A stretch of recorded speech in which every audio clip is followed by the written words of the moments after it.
Welcome again to Joe Stunner Boxing. Angelino Cordova springs an upset against Angel Acosta, the former WBO light flyweight champ.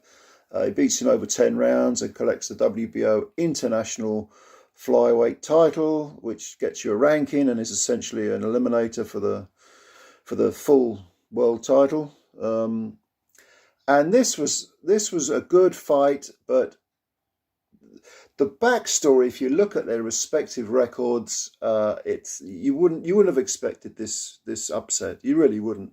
Let's talk a little bit about Acosta because, like I say, he's the former WBO light flyweight champ. He's 32 now, so he's not a young man anymore. 23 wins. He now slips to 4 defeats. 2 of those defeats were by stoppage, and the 2 stoppages were only one of the stoppages was to a Japanese fighter, but yet against Japanese fighters he hasn't done well because his first world title tilt was back in 2017. He fought Kosei Tanaka and lost unanimously.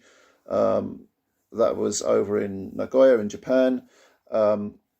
He then won a vacant belt and made, I think, 4, possibly 5 defences of this was the WBO light flyweight belt, before losing it by a 12th round KO to Elwin Soto, and that was in 2019. So he made a little bit of a comeback, won a few, I think, international titles, and then he fought Junto Nakatani, another Japanese fighter, got stopped in 4 rounds. That was for the WBO flyweight title, and this fight with Cordova was at flyweight, and he was fully expected to win. Why was he expected to win? Because Angelino Cordova, if you look at his record coming in, he had 17 wins and 1 draw, no defeats, 12 KOs. But of the people he'd faced, of the previous 18 fighters, 10 didn't even have a single win amongst them. The quality of the guy's opposition was absolutely feeble. I mean, it was embarrassing. And 4 of his last 5 opponents were winless. So he's coming in, he's 27 years old, he's from Venezuela, coming in against, a former world champ, a guy who's highly ranked, still seems to have a lot left. But it just shows you, you thought this was a complete mismatch. This guy's going to get completely exposed. But of course, the flip side of that is, if he's not fought anyone, you don't know how good he is. And of course, he's going to have a high level of confidence. And he did come in looking pretty confident. It's really strange because the first round, Acosta sort of came out looking so much more better schooled. Held his shape nice.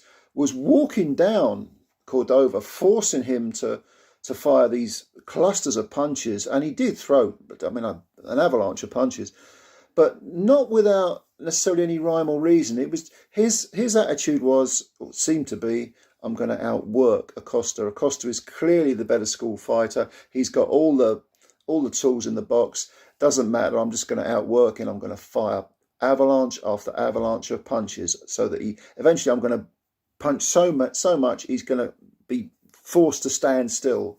He's going to stop coming at me.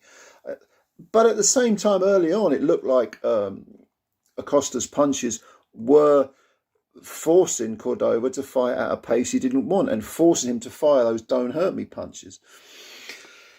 Well, the second round, at the end of the second round, there was a low blow by Acosta and Cordova went down. He'd already been hurt, I think, by, I can't remember whether it was a left hook or a right cross. I think it was a left hook, but don't quote me on that.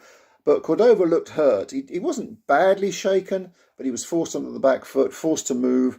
And then right at the end of the second round, he was put over by a low blow.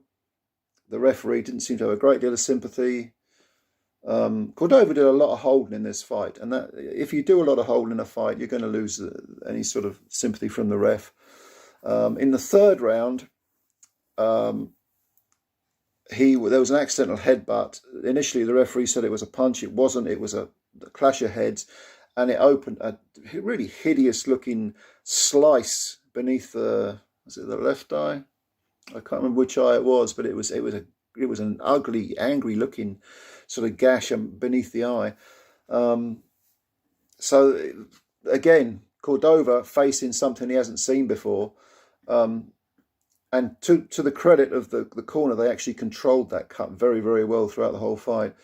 In the fourth round, Cordova was docked a point for a punch behind the head. And I think that was an accumulation of infringements because, again, Cordova was holding an awful lot, bit of rabbit punching going on. So after 4 rounds, he's been hurt, he's been put on the floor from a low blow, he's had a point taken off, and he's got a cut. That's after 4 rounds. And Cordova's, look, you're thinking, well, Acosta's just walking him down, and this is only a matter of time. But then in the middle rounds, Cordova just continued. He was so bloody minded, just continued firing punch after punch, left, right, left, right, left, winging punches. Gabe Rosado, who was one of the commentators, this was on DAZN, by the way, this fight. Gabe Rosado said Cordova was quite similar to Ricardo Mayorga. Maybe not quite as wild, but yeah, he was pretty wild. Certainly his technique was the same. Just fire constant punches. He had a great chin, he has a great chin, Cordova, because Acosta, when he let his hands go, and he was trying to be a bit too precise, he was landing well to the body and the jaw, and Cordova was taking it. He was taking it. I mean, he's taking the body punches as well as the ones to the jaw. So nothing wrong at all with Cordova's chin, all fortitude, all rib cage, you might say. He's got, you heard of having a steel jaw. This guy's got a concrete rib cage as well. But in the middle rounds, Cordova took over just through sheer attrition, just through the amount of punches he was throwing. And Acosta, who is a very textbook fighter, a lot of speed, a lot of his hands, moves his hands well, holds his shape well, fires very precise punches. He was being too precise, and Cordova was able to outwork him in those middle rounds. Now, in the later rounds, it seemed to me that Acosta came back into it quite significantly, and I had him winning, I think, the last 3 rounds. And I got to be honest, I was a bit surprised that Cordova eventually got the decision. The scorecards were close. It was unanimous. 2 of them were 95-94. So that's basically 6 rounds to 4. And don't forget, Cordova had a point taken off for the rabbit punch or punch behind the head or whatever it was. The other one was 96-93, which would normally be 97-93. So that's what, 7 rounds to 3. That's a lot. That's a big margin. And I think you can make a case for Acosta winning a close fight. I don't have a problem with Cordova getting the decision, but I did feel that, I mean, maybe even a draw. If that point hadn't come off, a draw would have been a decent-ish result. But I felt Acosta, although he lost his way in the middle rounds, he finished very strongly, and he definitely owned the early rounds. I mean, I thought the first 4 rounds I would probably give to Acosta. So this was a close fight, middle round.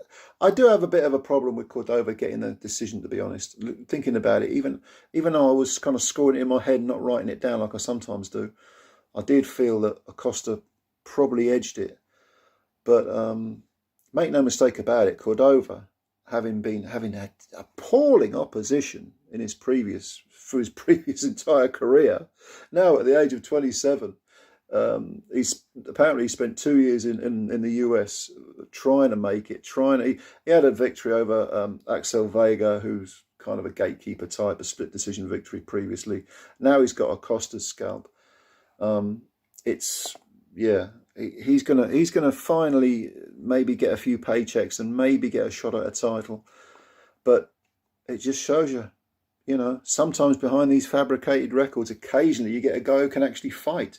And why he's been facing such woeful opposition up to this point, I don't know. Attritionally, he's a terrific handful for anyone, but I just get the feeling that Acosta kind of lost this fight as much as Cordova won it. And I don't want to sound like I'm taking anything away from Cordova, because I'm not. But Acosta, in the middle rounds, he was trying to be too precise. He wasn't doing nearly enough. I think between the 7th and the 8th rounds, his corner actually said to him, "If you don't want this, we'll go home now." They weren't happy with him. And I do feel Acosta will look back on this fight and think, I should have won this. I didn't do enough. But all credit to Cordova. He took his chance. He wanted it more. And yeah, what did you think of it? What did you think of this fight? Did you see it on DAZN? It's a Golden Boy card, just a short little card, sort of weekday card, headlined by this fight. What do you think of Cordova? Do you think he won legitimately, or do you think Acosta did enough? Let me know. Let me know your opinions. Leave your comments below. I like reading them. Thanks again, as always, for your time. Hit the subscribe button if you're new. That would be a big help to the channel. We want to build it up. And like the video also. If you hit that like button, that would be really great too.